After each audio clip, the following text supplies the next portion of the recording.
With Sonora Cinematic, my sampling company, we recently released Harmonic Bloom, an instrument that takes noise and turns it into musical material that you can use it in your own compositions.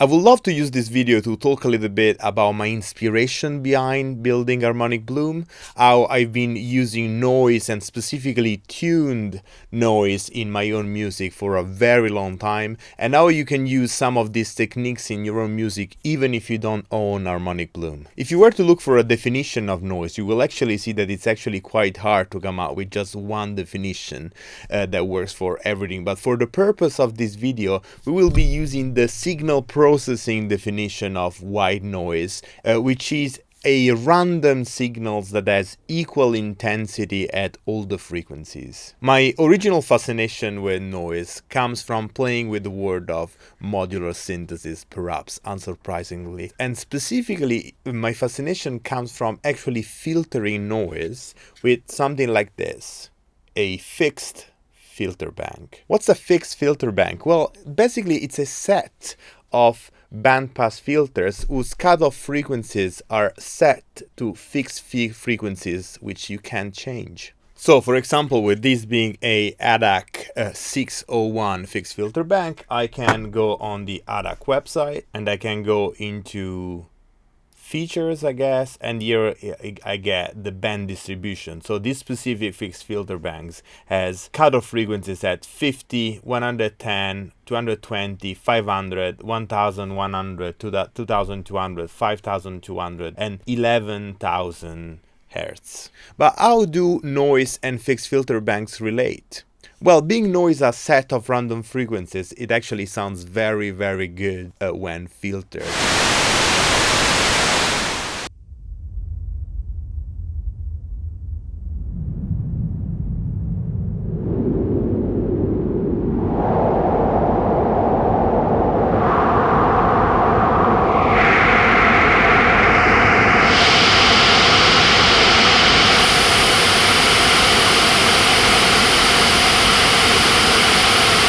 With a fixed filter bank, I actually have the power of modulating dynamically the level of each band, which makes for a very cool raw sound.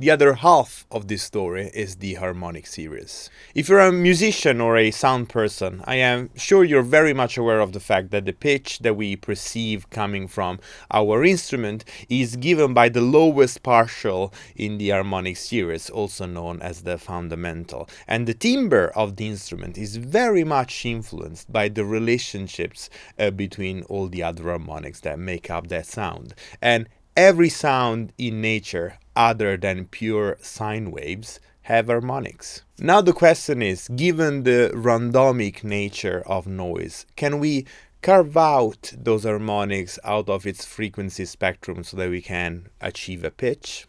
Of course we can. Okay, so we are in Cubase with a very boring sample of white noise. And now all we need is an EQ. You can use any EQ you like, including the built-in Cubase EQ or whatever other digital audio workstation you're using. I'm going to use Pro Q3 for a specific reason that I'm going to explain in a second, but you can use whatever you like.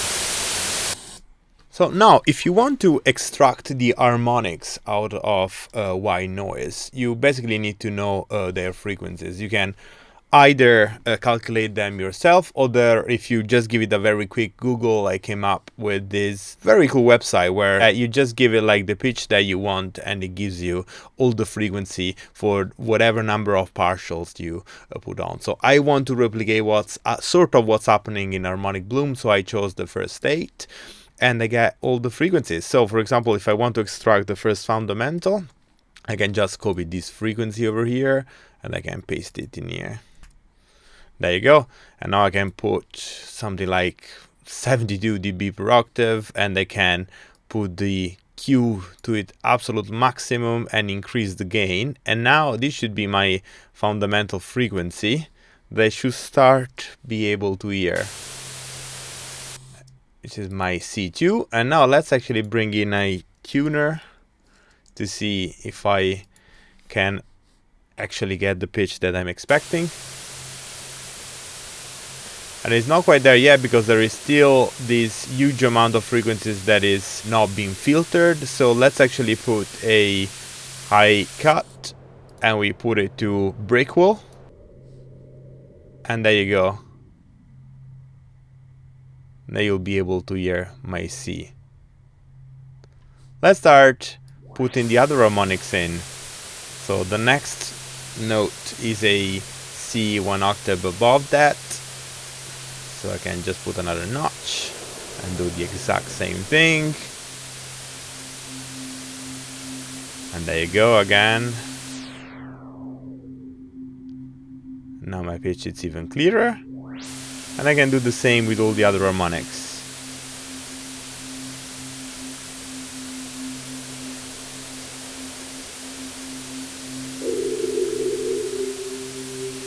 There you go.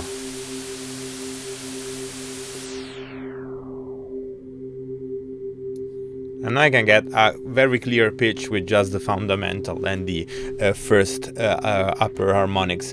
Now, the cool thing about Pro Q3, and the reason why I love using it for this purpose, is that if you know your theory, your harmonic series, and you put the keyboard over here, you actually don't need to know the frequencies. You can basically get rid of this. And then I know that my first harmonic is 1 octave above, and then I got the major fifth, which is this G over here, and then I got the C above that. So I can just put another notch and move this, do the same. And now you can really hear it. And let's do the same for all the first harmonics.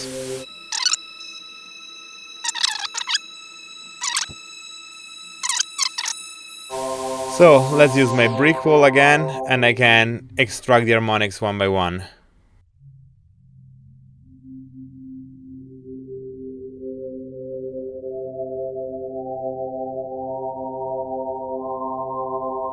Okay, so now what makes everything sound better?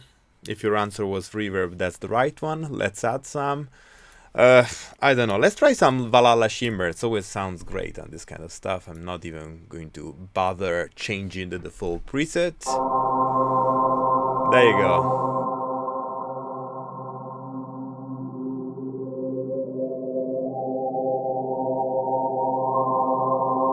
Now you can try either changing dynamically the gain of all those notches,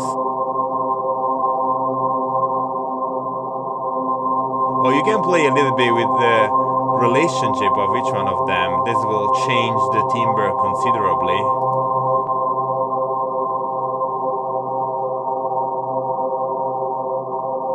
Cool, and now obviously you can apply this exact series of filters in the EQ to any other sort of noisy sample. Let's bring in something else, some field recordings, for example. The sound of a stream. Let's try with this one. Gonna take this one in. That's a very long one. Okay, let's loop this one.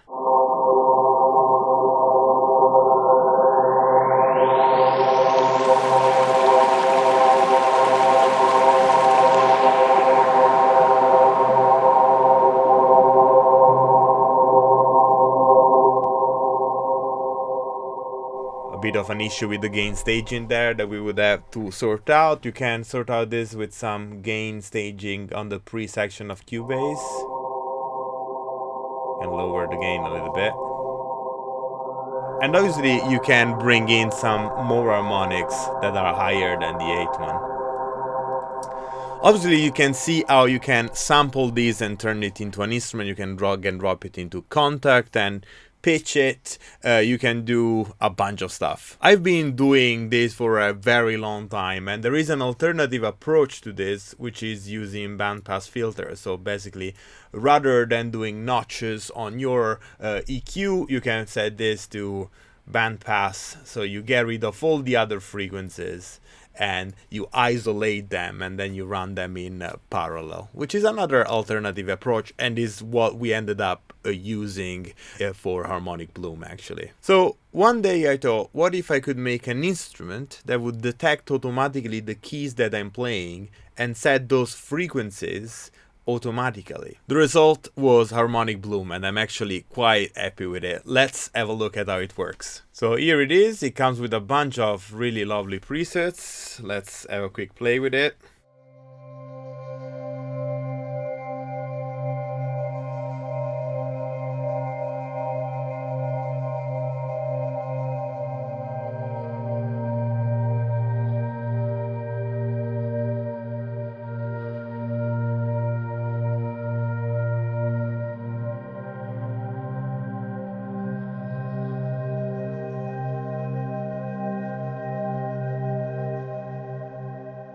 Sounding gorgeous, and the way it works is that this noise layer does exactly what we've been explaining so far. So let's bring the main layer down so we can focus on the noise only, and let's start with just the fundamental. This noise to pitch control over here basically controls the level of the resonance of those filters, of those bandpass filters. So if I bring it all the way towards noise, these are all the filters with no resonance, but the cutoff frequencies of those filters are still controlled by the keys that I'm playing. So you can already get some really interesting results just using this.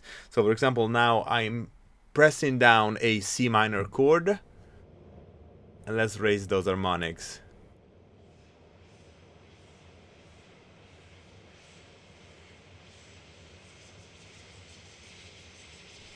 And now let's bring up the resonance.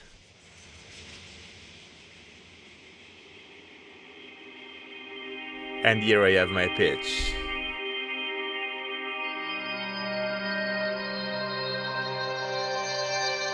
And layer it up with some synths.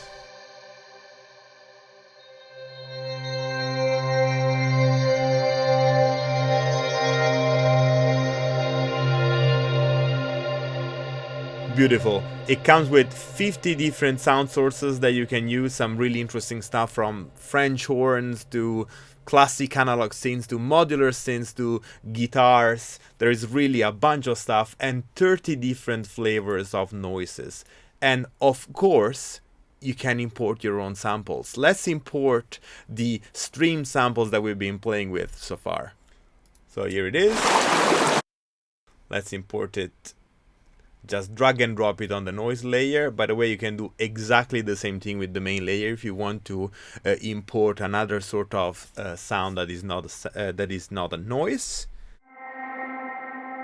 And there we go. Let's bring all the harmonics down, and let's start increasing them gradually, one by one, so that we can work out what's happening. So again, I'm gonna play my C minor chord.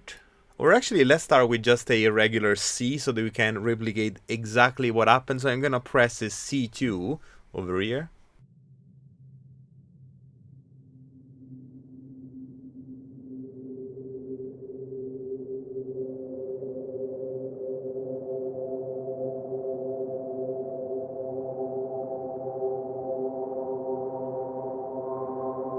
There you go.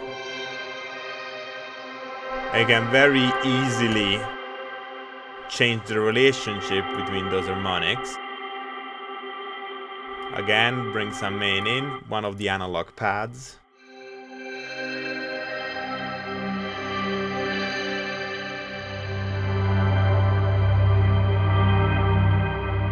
And the cool thing is that you can assign a bunch of LFOs to modulate those noise harmonics, and you can create really evolving soundscapes. I'm not getting into it because I shot 3 complete videos on Harmonic Bloom that you'll find on the Sonora Cinematic channel. I'm gonna link them down below. But hopefully this gives you an idea of what a cool tool this is. I'm just so excited about it. But again, you don't need to own Harmonic Bloom at all in order to do this kind of stuff. Just try it on your own samples. It's a lot of fun. The Harmonic Series is a beautiful thing that is able to literally create sound and musical material out of anything you feed it. Thank you so much for watching. Please ring the bell if you want to be notified the next time I put a new video out. Comment down below and let me know what you think about all this crazy stuff, and one of those is always appreciated. I think this is going to be my last video for the year, so I'll see you next year. Hopefully it'll be a good one, and I'd love to wish you and all your families a Merry Christmas, whatever that means for you.